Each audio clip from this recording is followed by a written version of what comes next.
आप सबका बहुत बहुत धन्यवाद। आज यहाँ मुझे इतने एक गंभीर और चिंतनशील विषय पर बोलने के लिए। आज का दिन हम लोग संविधान निर्माता भारत रत्न बाबा साहब श्री भीमराव अम्बेडकर जी की जयंती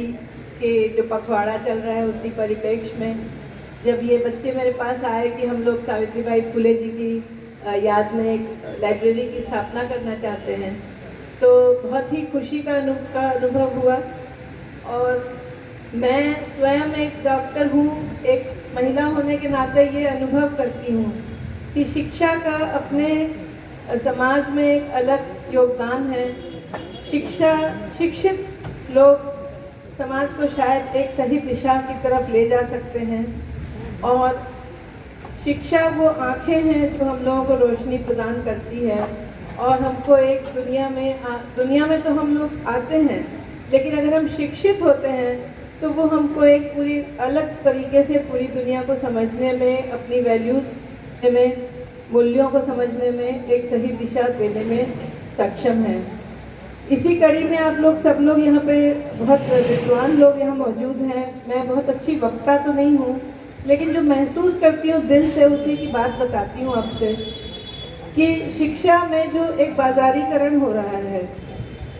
उस बाजारीकरण के नाते जो शिक्षा का जो नींव है वो डगमगा रही है, और जिसको हम लोग एक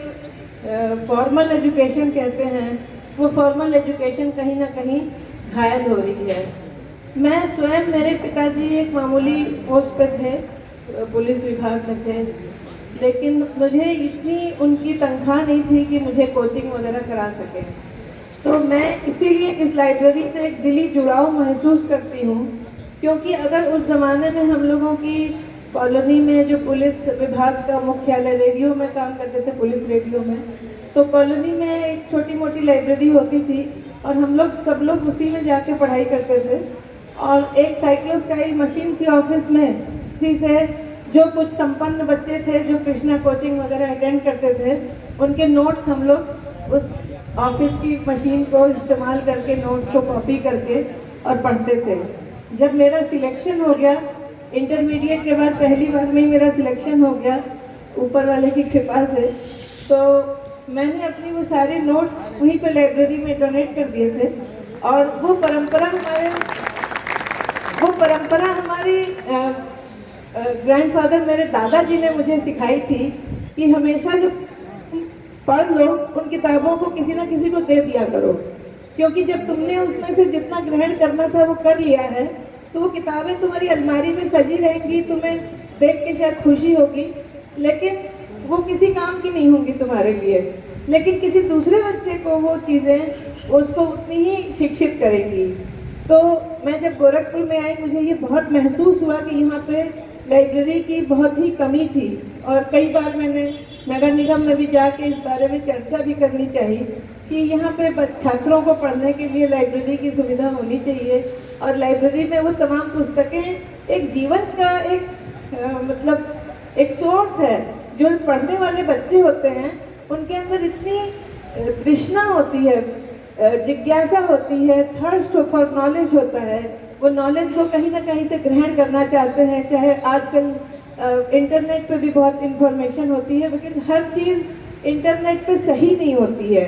तो इसलिए जो पुस्तक है वो इंटरनेट के इंफॉर्मेशन को रिप्लेस नहीं कर सकती। जो टेक्स्ट बुक की नॉलेज है वो हम समझते हैं, आप लोग सब और विद्वान लोग हमारे बैठे हैं यहाँ पे, पीएचडी स्कॉलर्स भी हैं और पीएचडी स्टूडेंट्स भी हैं,